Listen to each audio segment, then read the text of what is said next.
Coming up on Jerusalem Dateline, President Trump's pro-Israel administration picks and executive orders coming out fast. How will they affect Israel's future? Analysis from Jonathan Tobin from the Jewish News Syndicate and Jeff Ballabon from the American Center for Law and Justice. Plus, Israeli firefighters face California infernos while the red heifers grow up quietly in Shiloh. All this and more coming up on this edition of Jerusalem Dateline. Hello and welcome to this edition of Jerusalem Dateline. I'm Chris Mitchell. From defunding the UN Relief and Works Agency to speeding up arms sales, President Donald Trump has signed a host of executive orders strongly backing Israel.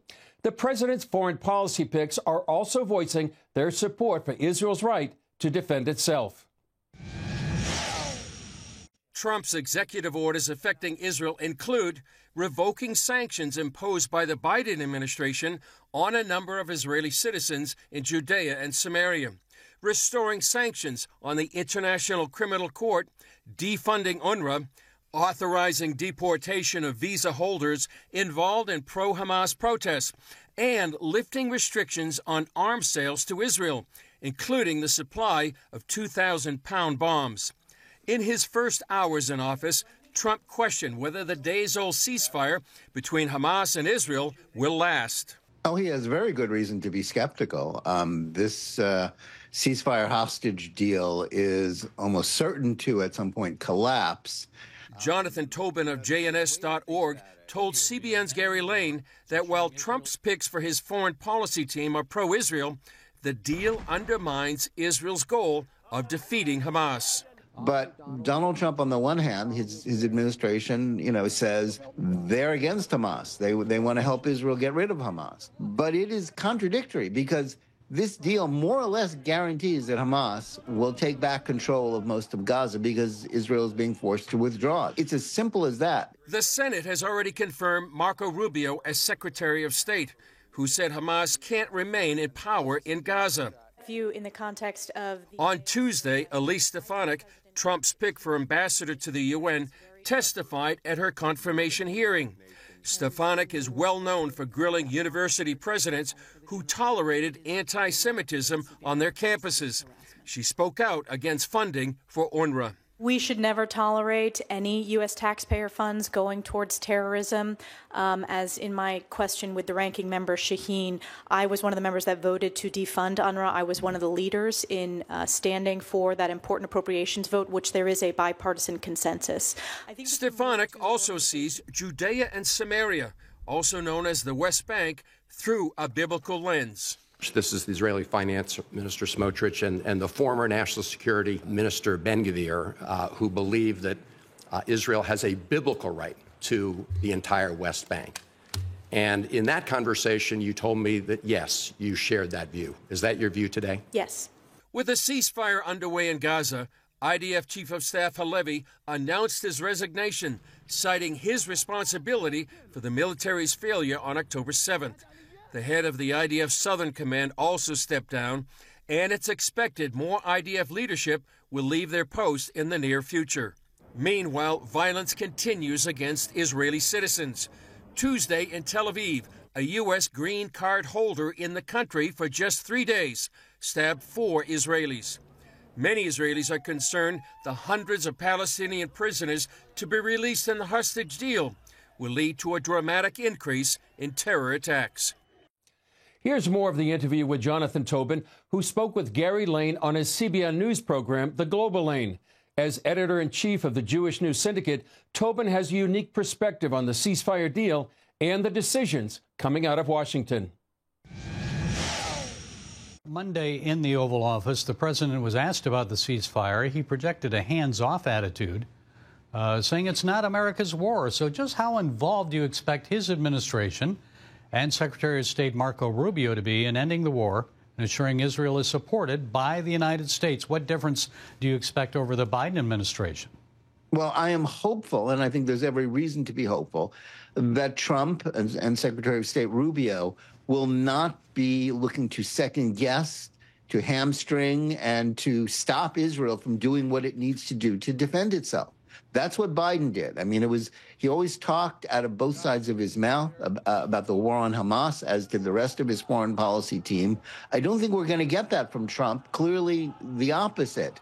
But what that means is that, he also wants there to be no foreign wars. He wants this war to end. But the only way it ends is with an Israeli victory, with Israel finishing the job of taking out Hamas. And the terms of this, hostage release deal more or less ensures that that can't happen, because the ceasefire allows Hamas to rearm, reorganize, and take back control of those areas that it was kicked out of, in exchange, hopefully, for all of the hostages. But even in the first deal, we didn't even get the Americans out. So there's good reason for optimism about Trump's attitude and his willingness to let Israel do what it needs to do.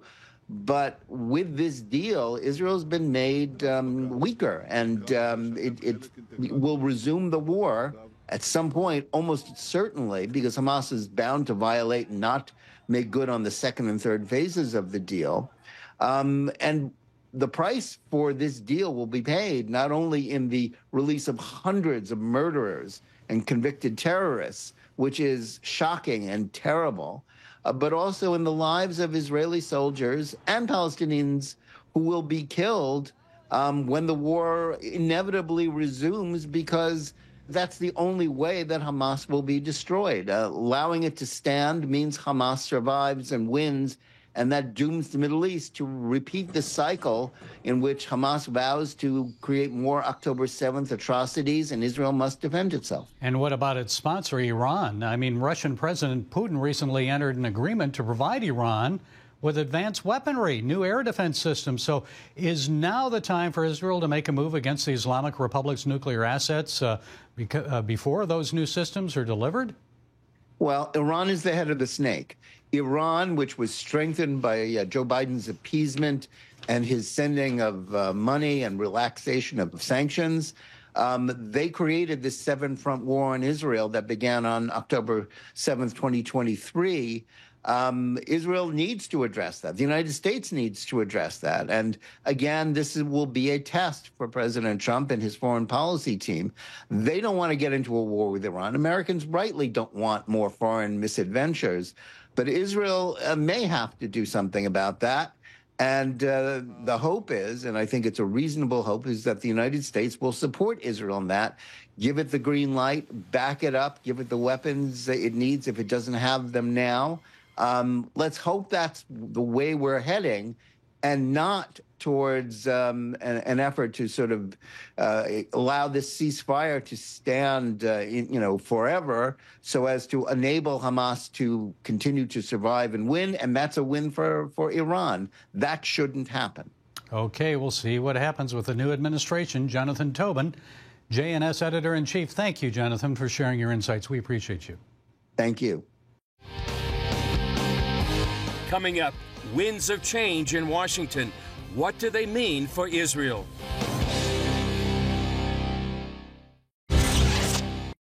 Many in Israel celebrated this week over President Trump's inauguration. For them, the administration change signals greater security and hope for Israel. We caught up with Mike Evans, founder of the Friends of Zion Museum, at an inauguration gathering. I, Donald John Trump, do solemnly swear. I, Donald John Trump, do solemnly swear. What do you expect to see in a Trump presidency? We saw 4 years of miracles, and we're going to see more. We're going to see peace with Saudi Arabia this year. He's going to stand with Israel against their terror enemies very strongly. The nation of Israel is going to have a solid fist against any of the enemies, and the nations that want to fund Hamas will have the wrath of Donald Trump and sanctions put on them. It's going to be a different day for the state of Israel, Chris. It's painful today because of what they're going through, but it's going to be 4 great years. God has answered our prayers.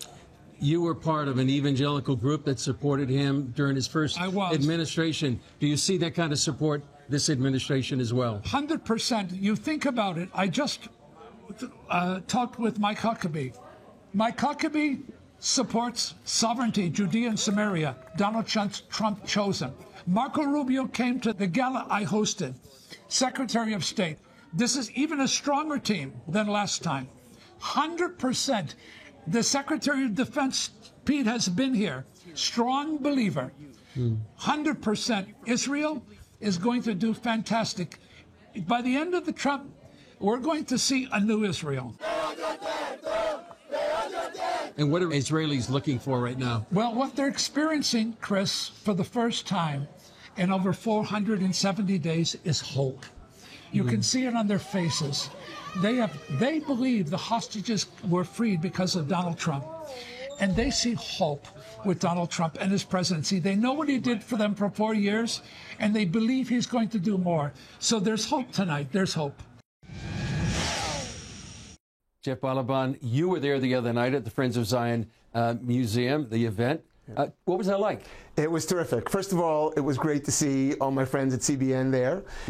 Second of all, I dare say the energy, excitement, the goodwill, the feeling there was possibly greater than anything anywhere, even in America, maybe even in Washington, D.C. It was just such a, it was walking up to the building, to the Friends of Zion Museum in the heart of Jerusalem, and hearing the strains of Proud to be an American, walking in and seeing people dance to the YMCA song.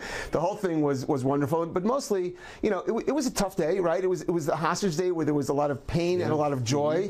So it was a very emotional day, and this added to it a sense of possibility and hope, and a new day is dawning. Yeah, talk about the contrast between 4 years of the Biden administration and what impact they had here in Israel, and now the incoming Trump administration. Sure. Listen, those 4 years were very, very difficult, very, very painful. I think they were painful on many levels. In America, domestically, for people of faith, it was challenging on many levels. And for Israel, obviously, it was challenging in many ways. And then it went from challenging to disastrous, catastrophic, following the October 7th attacks. And, you know, America used to be united behind Israel. Now it's become divided. And unfortunately, that division really showed in the way the Biden administration treated Israel versus its enemies. And it was painful. And this is, you know, a new day has dawned, and there's tremendous potential and possibility now, but also some peril. And we should talk about that. Yeah, well, what's some of the potential and what's some of the peril in your view? Well, it's clear that Donald Trump was far and away the most pro-Israel president. But when people say that, you know, it's not just because he's a supporter. It's because he is different from any politician we've ever had. He's not really a politician. He's a deal maker, and he's a patriot. But one thing also, he believes in keeping his promises. Promises made, promises kept. And we haven't seen that from other politicians or presidents. But because he's a deal maker, you know, he leaves his people up to making those deals. He's like, I made a promise. I'm going to deliver that promise to the American people, and it's very important to him.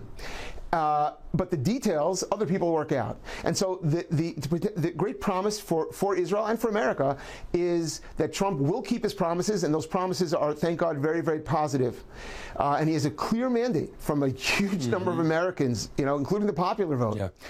However, the peril is that, for example, I know Israel, just going back to this issue, Israel frequently pulls its punches concerned about what the world thinks, what the UN's going to say, what Europe's going to say, what the Democrats are going to say. You know, this has become an existential matter right now, and Israel has to be very clear, because Donald Trump, even though he's great people around him who are super pro-Israel around him and who get this, they're not going to be able to be more aggressive than Israel in carving out a deal. And so, for example, when we're talking about the Saudis coming in, which would be huge, with the Abraham Accords, again, another thing completely because Trump is who he is, and it's fantastic.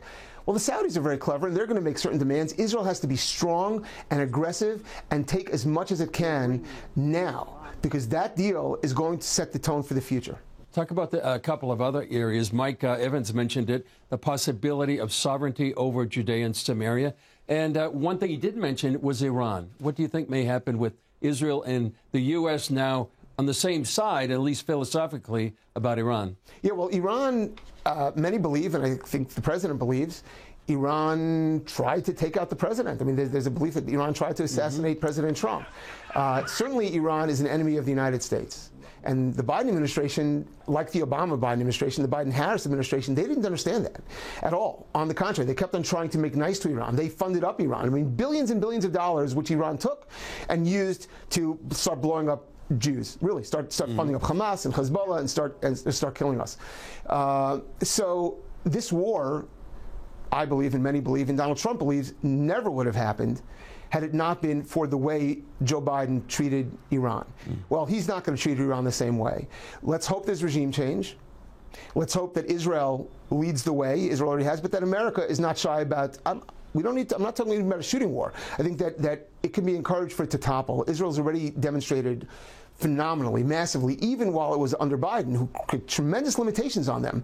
They demonstrated their ability to reach out to Iran and do major damage to that regime. So we can hope that. The other thing I'll add is, Iran has been in the weapons business for a long time, and Iran is in pursuit of intercontinental ballistic missiles, ICBM. They do not need ICBMs to reach Jerusalem, but ICBMs do reach Washington and Chicago. And so we do have to be worried about Iran, and I think that it's a new day for that as well. Yeah.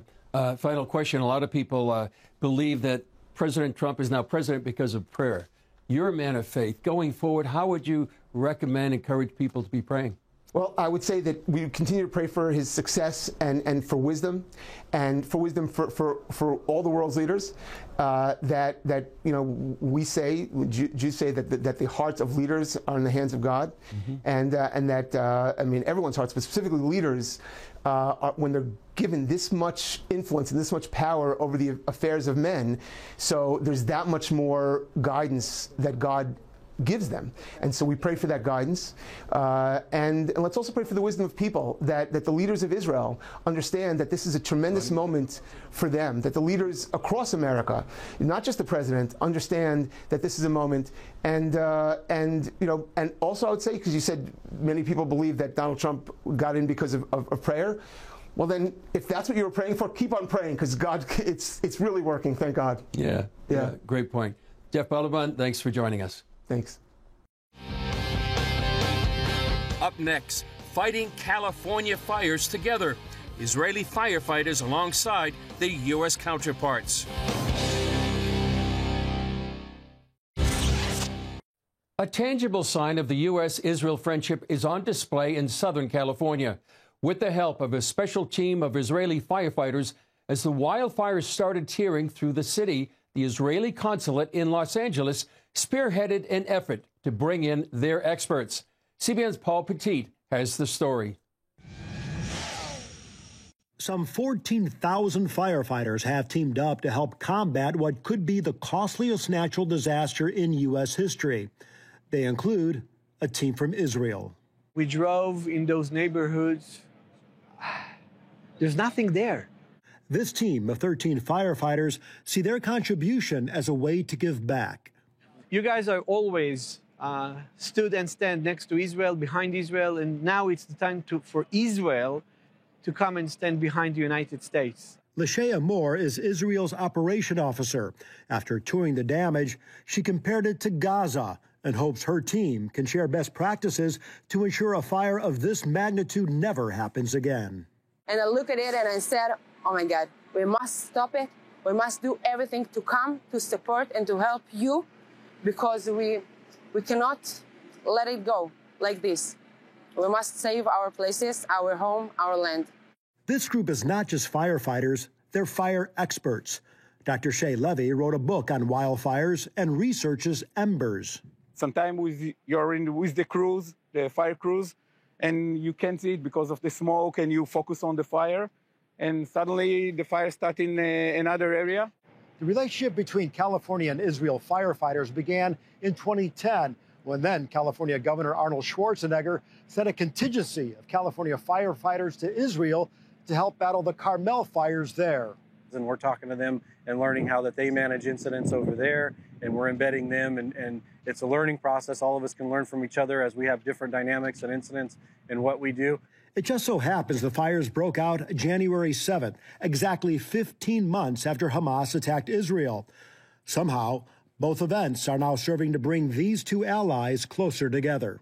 Now, right now, this our time and this our turn to come and to support you at your tough times. In Los Angeles, Paul Petit, CBN News. Still ahead,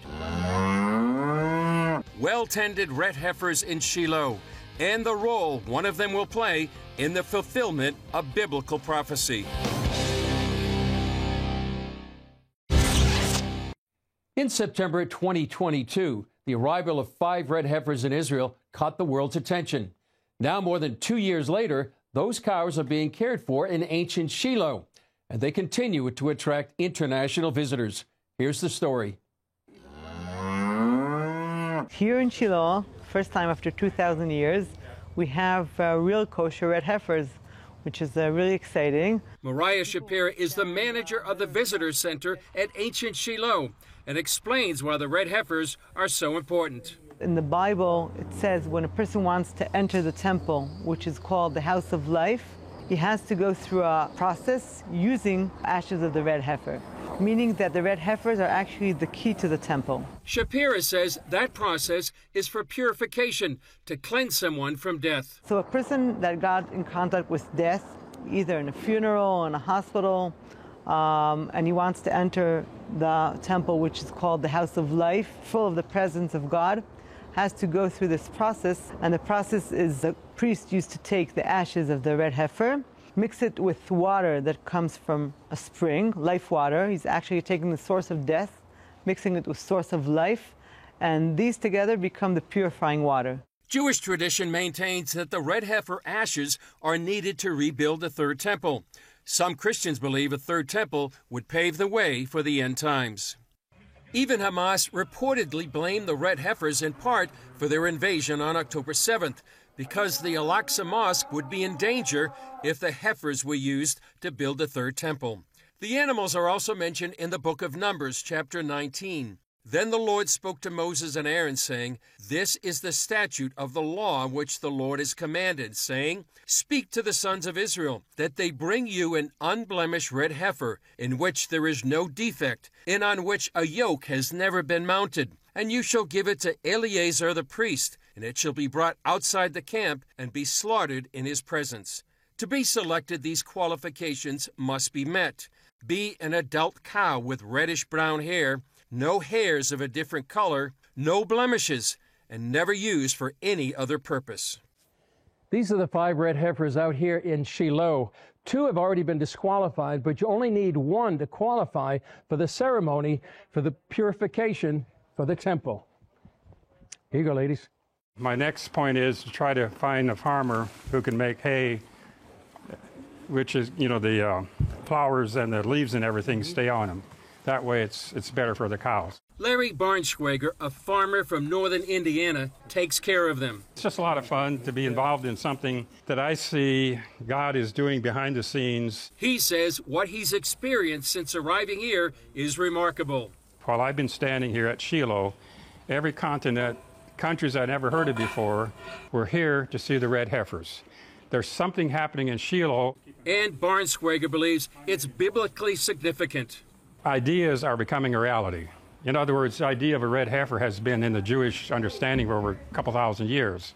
But here at Shiloh, just like it says in Genesis 49, there's something happening here that's drawing the nations, and it's the red heifers. This area is where Hannah prayed for a son, where Samuel served the Lord, and Joshua divided the land between the 12 tribes. The place where many stories of the Bible occurred. And today we also have here the red heifers, which is something new. The budgets for this visitor center stopped because of the war. So we invite whoever wants to be part with us to help this very important thing of the red heifers. Shiloh has so much significance. It was the spiritual capital of Israel for 369 years. During our visit, Bible teacher Dr. Todd Fink brought his group to see the red heifers. This is huge. This is huge, and the one gal that was giving us the tour, she said that part of the reason why Hamas invaded is because of these red heifers. And according to prophecy, these red heifers are significant. From the time of Israel's history, they say that only 9 have been killed for these ashes. And so for these to be here in Shiloh here, and for that to fit in with what appears to be prophecy on the horizon, We're living in monumental days, unbelievable times. Well, it's quite a fascinating story. Well, that's all for this edition of Jerusalem Dateline. Thanks for joining us. Remember, you can follow us on social media, and you can access CBN content through our CBN News and other CBN apps. Don't forget to sign up for our email blasts so you can continue to receive information on breaking news. And please keep praying for the peace of Jerusalem and the protection of all of Israel, and for the successful release of more hostages this weekend. And may the rest of them come home soon. I'm Chris Mitchell. For all of us here at the Jerusalem Bureau, we'll see you next time on Jerusalem Dateline.